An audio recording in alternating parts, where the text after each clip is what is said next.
نہیں ہوگی، یقیناً یہ اللہ کا قرآن ہوگا، اسی لیے اس کو پردے میں رکھا گیا۔ ساری کتابیں عزت والی میں بے عزت نہیں کر رہا ہوں، لیکن سب عزت والی میں جو عزت والی سب سے زیادہ کتاب تھی اس کو پردے میں رکھا۔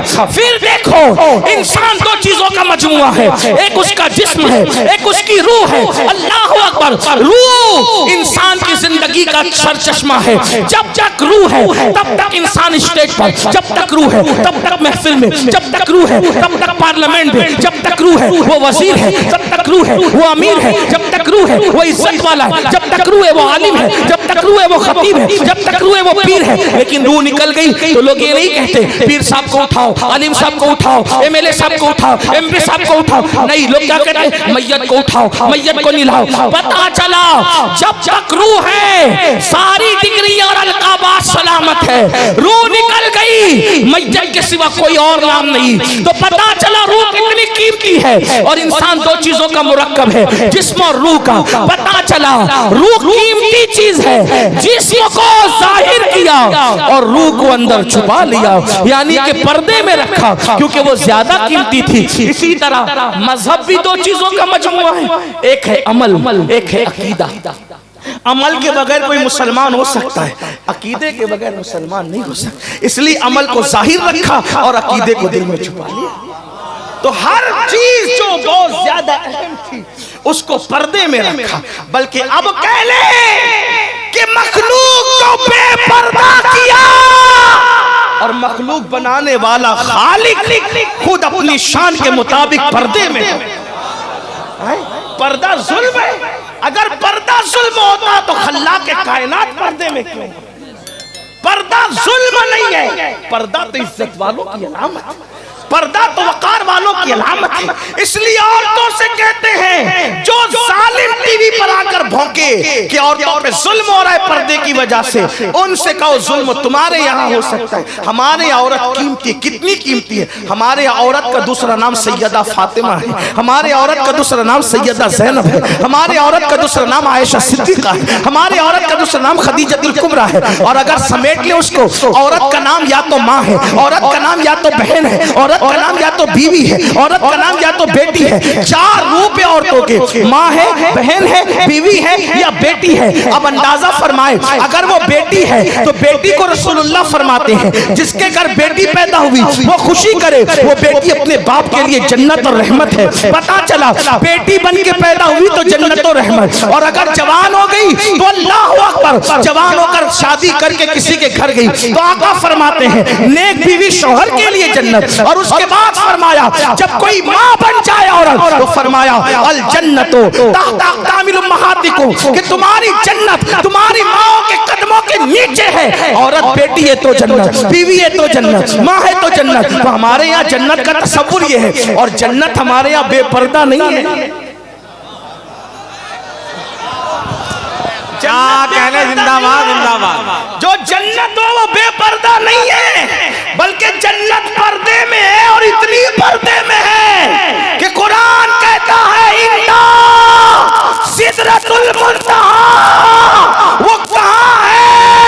وہ سدرۃ المنتہا پر ہے جسے جنت کہتے ہیں، یعنی جنت کو 7 آسمانوں کے پردے میں رکھا، جنت کو 7 آسمانوں کے پردے میں رکھا۔ اور ہمارے یہاں عورت جنت سے کم نہیں ہے، کسی کی اور کچھ بھی ہو سکتا ہے۔ لوگوں نے جوؤں میں ہارا اس لیے ان کو اہمیت ہو یا نہ ہو، لوگوں نے گم کر دیا انہیں اہمیت ہو یا نہ ہو، لوگوں نے ان کا سودا کیا اہمیت ہو یا نہ ہو، ہمارے یہاں تو بڑی اہمیت ہے۔ اس لیے تو پہلی بات یہ عرض کر رہا تھا کہ آج ناجائز تعلقات کے حوالے سے بہت زیادہ معاملات بڑھ رہے ہیں۔ نمبر 2 جوے کے معاملات، خاص طور پہ آج انٹرنیٹ پر جو جوا عام ہو رہا ہے، اور اس کو میں سمجھتا ہوں کہ نعت کی کلپ سنو، بیان کی کلپ سنو، کوئی کلپ سنو، اس میں جنگلی رمی کا ایڈورٹائز ضرور آتا ہے، اس کی اشتہار بازی بہت کثرت سے ہو رہی ہے۔ کوئی کہتا میں نے کروڑ جیتا، کوئی کہتا میں نے 2 کروڑ جیتا، کوئی کہتا میں نے اتنا جیتا۔ یاد رکھیں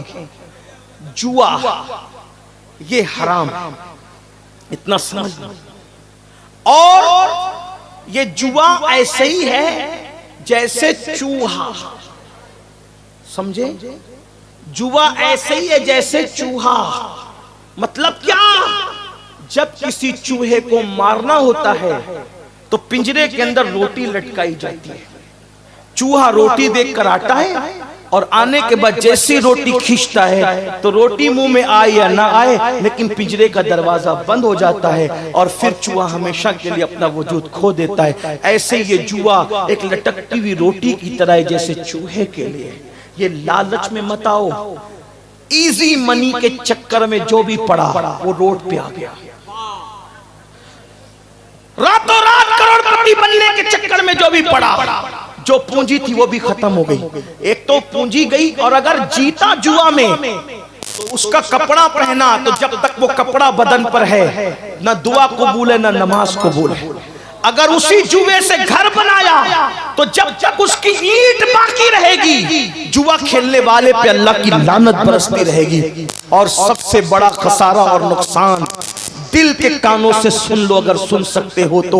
میرے آقا غیب دا نبی صلی اللہ علیہ وآلہ وسلم نے فرمایا کہ جس نے دنیا میں جوا کھیلا ہوگا جب وہ قیامت کے دن اٹھے گا تو اس کا ہاتھ سور کے خون میں رنگا ہوا ہوگا. اس کا ہاتھ سور کے خون میں رنگا ہوا ہوگا. اللہ اکبر. قیامت کے دن آپ سور کے نام سے بہت نفرت کرتے ہیں لیکن جوا کھیلنے والوں, جوا سے دلچسپی رکھنے والوں, میرے بھائیوں, یہ میرے نبی کا فرمان ہے, اپنے آقا کا فرمان ہے. اور ذرا سنو اس کا نقصان کیا ہے. میرے آقا غیب دا نبی صلی اللہ علیہ وآلہ وسلم فرماتے ہیں جس نے دنیا میں جوا کھیلا ہوگا, بلکہ یہاں تک امام غزالی نے لکھا کہ جوا کے آلات اپنے ہاتھ میں لیے ہوں گے, وہ حال اس حالت میں قیامت میں اٹھے گا کہ اس کا ہاتھ سور کے خون میں رنگا ہوگا. اب سور کے خون میں رنگنے کا نقصان کیا ہے. قیامت کے دن ایک منظر یہ بھی ہوگا کہ میرے آقا اپنی امتیوں سے مصافحہ کریں گے, میرے سرکار اپنی امت سے مصافحہ کریں گے. یہی تو بات ہے عاشقان رسول کے لیے. محشر میں بھی ایک محشر ہے, قیامت میں بھی ایک قیامت ہے. اللہ اللہ. جب یہاں ہم جلسوں میں آتے ہیں تو علماء سے مصافحہ کرنے کے شوقین ہوتے ہیں اور کرنا بھی چاہیے. ہو سکے تو زندگی میں یا تو کسی نیک کے پیچھے نماز پڑھ لو یا کسی نیک سے مصافحہ کر لو. کیا ہوتا ہے جب نیک سجدے سے سر اٹھاتا ہے, حدیث پاک ہے توجہ کریں, جب کوئی نیک بندہ سجدے سے سر اٹھاتا ہے تو اس کے پیچھے جتنے کھڑے رہتے اللہ سب کی مغفرت فرما دیتا ہے. اور جب کوئی کسی نیک بندے سے مصافحہ کرتا ہے تو جس نے نیک بندے سے مصافحہ کیا اللہ پاک اس کی بھی مغفرت فرما دیتا ہے. ایک ظالم بادشاہ کی موت کے بعد کسی نے اس کو جنت میں ٹہلتے دیکھا, پوچھا کہ تیرا کیا حال ہے. اس نے کہا میں جنت میں ہوں. کہا دشمن خدا تو جنت میں کیسے؟ تو اس نے جواب دیا ایک مرتبہ امام حسن بصری کے ہاتھ چومے تھے, اسی کی وجہ سے اللہ نے میری مغفرت فرما دی.